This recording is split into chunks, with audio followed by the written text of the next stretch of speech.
2024ஆம் ஆண்டு ஜூன் மாதம் தான் இந்த திறன்மிகு வகுப்பறைகள் திட்டமானது தொடங்கப்பட்டது.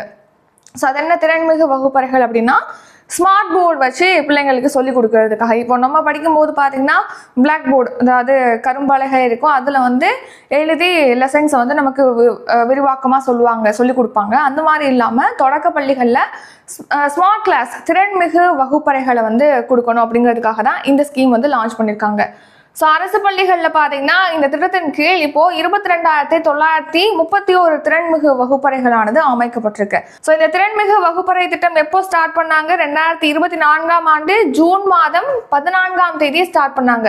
ஸோ முதலமைச்சர் ஸ்டாலின் அவர்கள் தான் இதை தொடங்கி வச்சாங்க. அப்போ ஸோ 455.32 கோடி மதிப்பீட்டில் 22,931 ஸ்மார்ட் கிளாஸை நிறுவனம் அப்படிங்கிறதுக்காக இந்த ஸ்கீம் லான்ச் பண்ணாங்க. இப்போ இந்த வகுப்பறைகளானது நிறுவப்பட்டிருக்கு அப்படின்னு சொல்லிட்டு தெரிவிச்சிருக்காங்க. அதோட இலக்கை அடைஞ்சிருச்சு அப்படின்னு தெரிவிச்சிருக்காங்க.